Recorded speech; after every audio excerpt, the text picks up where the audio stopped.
Hey everybody, good to be with you. Flying solo today on this midweek video because Jason and Carolyn and the kids are down visiting Carolyn's family in Denver and going to be celebrating American Thanksgiving down there and well-deserved time off. So bless you guys if you see this, and if you don't, bless you anyways. Have a couple thoughts. I know often we've been using this for thoughts coming out of Sunday. I would have piggybacked on some thoughts that Jason might have had because he preached on Sunday, but he's not here. So I was just out for an early morning walk this morning, just praying about things going on in my life and different things going on. And the Lord spoke to me from that story in Numbers 13.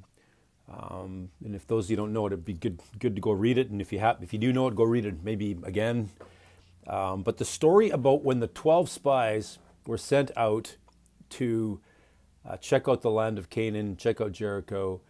God had brought the children of Israel out of Egypt through all the crazy things that had happened on the wilderness wanderings to the doorstep of the promised land, right on the cusp, standing on the shores of the Jordan River. And the instruction was to go in. Jericho was the first city in their path. And so the 12 spies went out on a mission to check in on what's going on. And they picked representatives from every tribe. And Numbers 13, verse 26 says, and they came back to Moses and Aaron and the whole Israelite community. So we're talking, a couple million people. It's a full-on city going on here. They reported to them and to the whole assembly and showed them the fruit of the land. Remember, God has said this is going to be a land flowing with milk and honey, like it's a land of abundance. But God said to you, I've given you this land.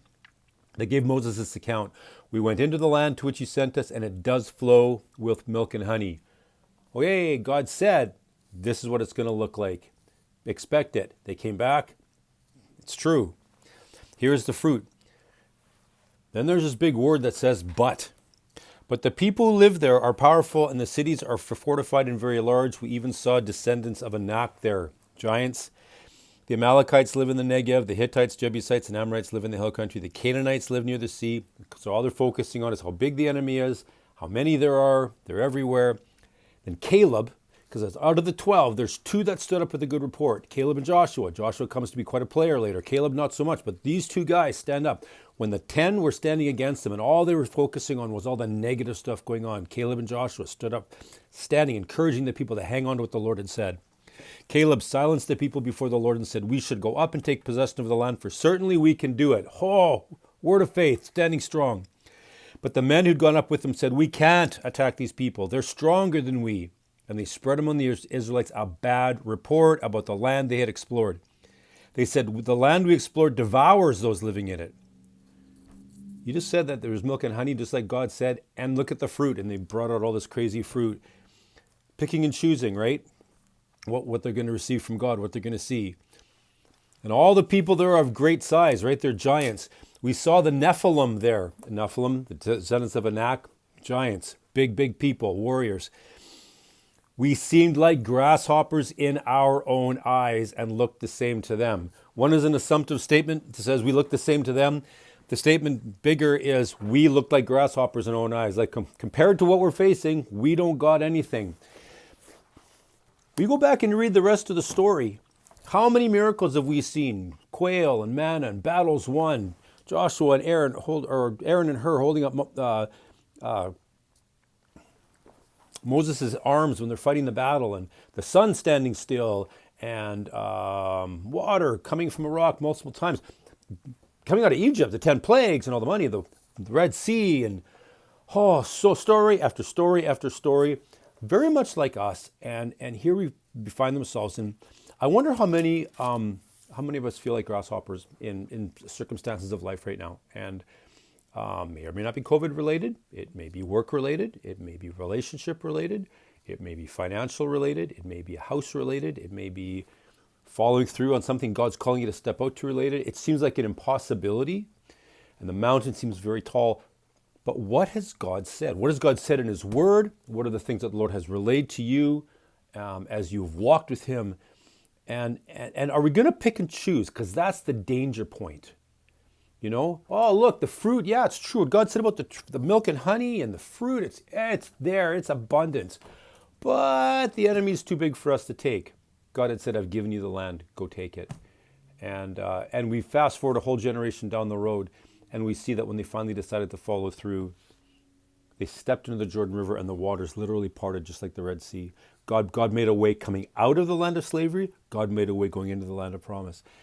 And so something for all of us to keep in mind, that as we follow the Lord, and the danger is in picking and choosing what we're gonna hang on to and what we're gonna discard.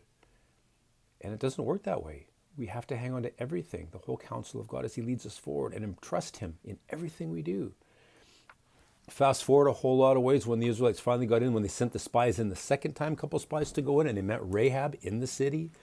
And she said to them, okay, guess what? When you guys came to the shores the first time, all the people in the city were afraid. And they were all telling the stories about this God that was with you, and all the battles that you won, all the crazy things that had happened. And they were scared, and they were just waiting to be overcome. And they watched as the people of God turned around and hightailed it out of there because they were too scared to lean in. What ground are we not taking right now? What land are we not taking? What promises are we not apprehending? What destinies are we not engaging because we're choosing not to embrace the word of the Lord, which opens up the will of God as we follow that through, because we're looking at things through our own eyes rather than that of the Lord. And as we come into this Christmas season, we're about to launch into Advent season, all the reminders of Jesus, men, read through the Christmas story and just see all the miraculous things that happened, and just looked like the odds were against humankind. But God sent Jesus, and everything changed. So be encouraged with that. You're not a grasshopper. You're not a grasshopper. Those giants may look big. The walls may look big. The mountains may look big. The valleys may look big. The disease may look big. The relationship may seem too broken to fix, right? The finances seem too deep to dig out of, or the need too big to assume. What is it? What's your story? What's God saying? Are you going to the counsel? Are you going to the word? Are you getting good counsel, people speaking into your lives? What are people saying? What's God saying? Where's the Lord leading? Let's trust and obey. There's no other way. Okay, let's lean in on that. Be encouraged. Have a good week. And hopefully we'll see you soon. Okay, bye for now.